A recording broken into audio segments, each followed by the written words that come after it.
Go back now to Ennerdale here in Johannesburg, where we believe things have gotten a little bit more intense. Our reporter Slindele Masekane is there for us. Sli, we believe rubber bullets have been shot since we last spoke to you. Tell us what's happening.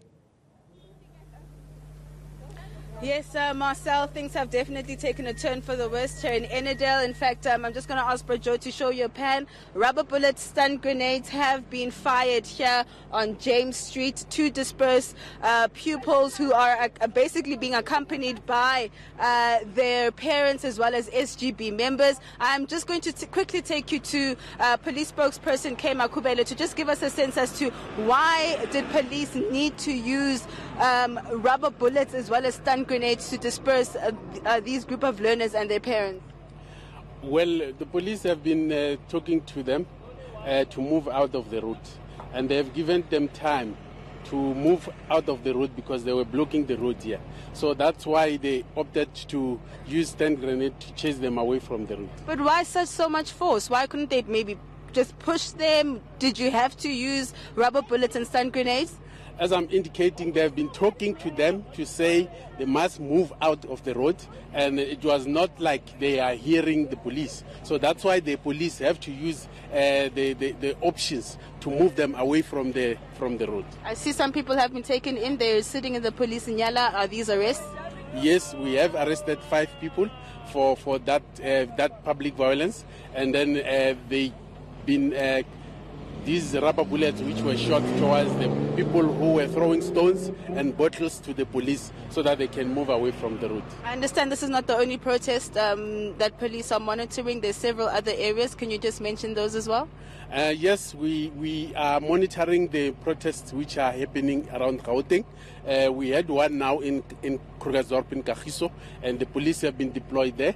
And there was earlier on in Johannesburg where the police make sure that they disperse those people there. So we are on the ground to make sure that all those protests which are happening, they must not disturb other people's rights. And do you think you have enough officers on the ground in order to be able to monitor and basically control these protests?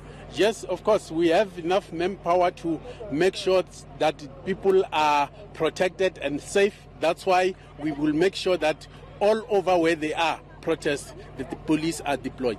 Thank you so much. Thank you. All right, that's police spokesperson Kema Kubele giving us the latest. 5 people arrested here in Ennerdale for public violence with regards to this particular protest here. And as you've heard, various SAPS members have been deployed to other areas, other hotspots in and around Gauteng. And at this stage, we've got the protesters here in Ennerdale that have dispersed into the area, but the police will remain on high alert. Before I let you go, Sli, when we spoke to you earlier, what we saw behind you was a group of kids, mainly, holding placards and chanting in the street. Now, the spokesperson there said they reacted to public violence, and he said that there were bricks and bottles that were being thrown. Did you see that kind of behavior from the protesters in that moment? Yes, I did in particular see a bottle being thrown towards the police. At that stage, I was still trying to actually talk to the parents as well, by myself trying to actually urge them to move the children off the road, because I could sense that something was coming, and I could sense that the police were getting a little bit impatient. So I was trying to actually speak to one of the parents to just get the learners off the road in order to be able to manage this protest.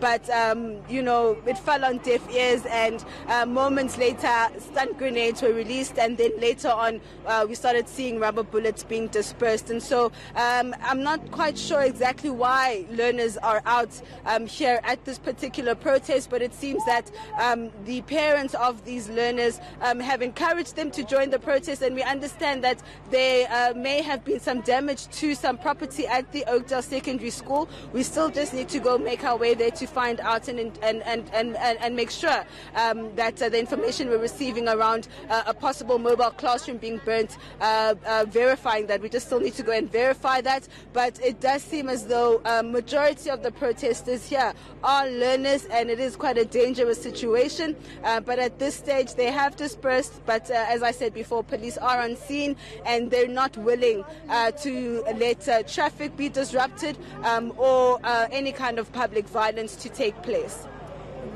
Dile Masakane, thank you so much for that update from Ennerdale there in Johannesburg.